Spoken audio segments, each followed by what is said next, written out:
Hello everyone. So in this video, we're going to be seeing how we can add conditional coloring for due dates and other values in formulas.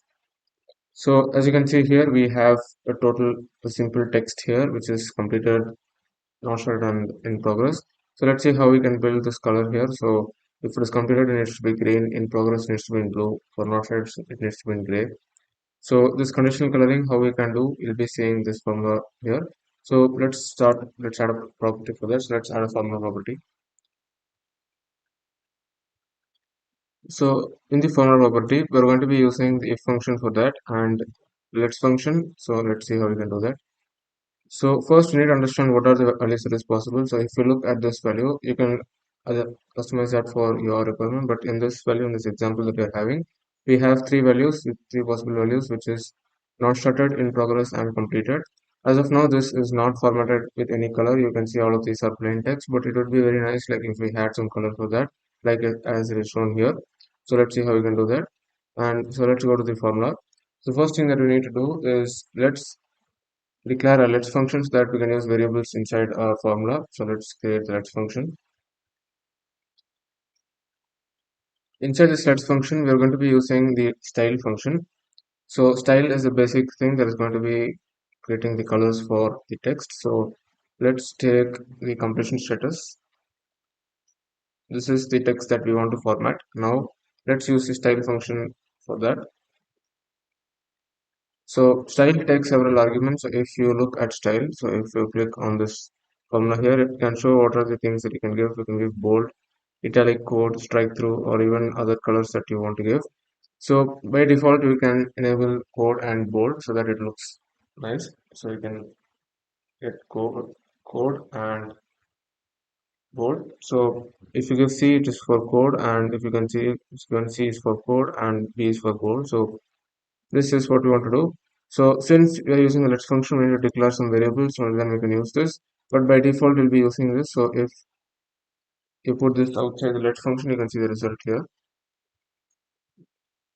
As you can see, it is showing a code on a bold format. So by default, the color is red. But we want to format the color and the color background. So let's see how we can do that.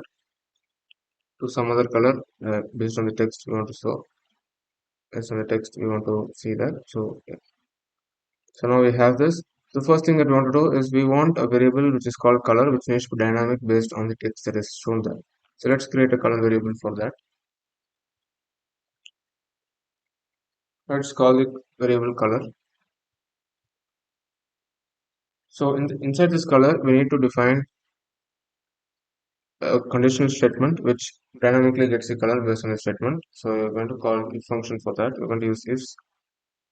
So we need to check first if the text is completed. So let's take the completion status property here, and we can use lower function so that we convert all the letters to lowercase before comparing to any string. So let's compare that. We need to check if it is equal to completed. So if it is completed, we want the color to be green, and so if function is much like, you need to just keep it checks for the first condition. If it is not true, it goes to second, and it stops at the first condition, which is true. So by default, when giving the if function, we want the the first value which needs to be stopped. You need to give it in the first value. For example, if it is green, like if it is completed, you need to stop.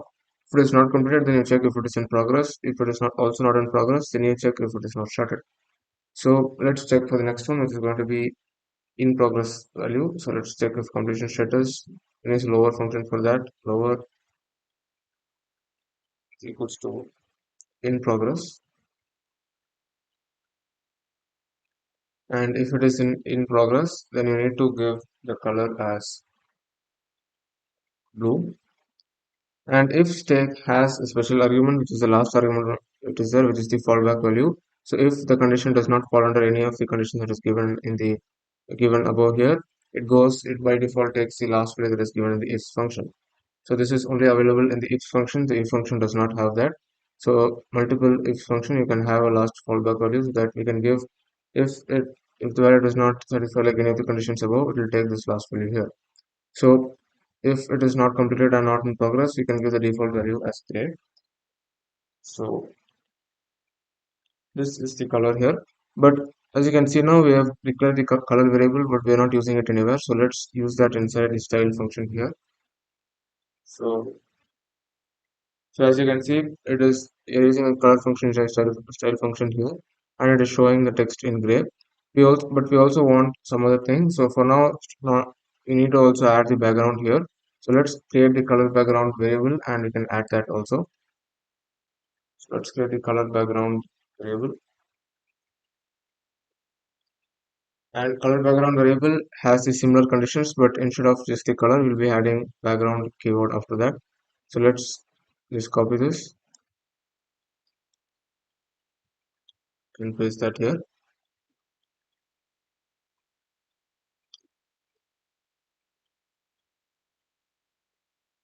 So that is the color background. So if it is completed, we need to have green background and not just green. So if you look at the style function here, they would be saying that add background underscore background to the any color you want to have to set the background color for that text. So the background like underscore background, the color followed by any background will be the background for that text. So let's add the background keyword here, and let's add this background keyword to all the other colors. So we have green background, blue background, and gray background. So we have not yet added the color background here. So let's see what it looks like without the background for other text. So I can save this. So you can press Control Enter. And as you can see for now, this non-shorted is by default the color is slight default color. You can see this is much more. This is using the gray background, and you can see there's a slight difference between the gray shades here.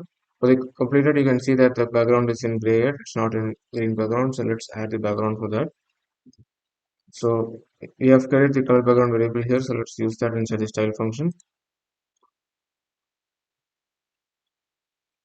So as you can see now, we have added the color background and all of the variables inside the style function here like that. And if you press Control Enter, if you just look at that, you can see that the text is formatted like that, and it is based on the text that is shown here.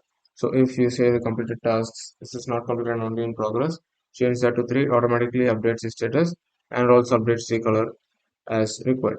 So now we have separate properties here, like we have separate properties for this and this one. But when you are creating in your project, you may combine this in a single formula so that it updates automatically based on some value. So uh, that is how you create conditional colors in the formula. So hopefully you found this video helpful and you learned something in this video, and this video was helpful to you. Thank you for watching. See you next video.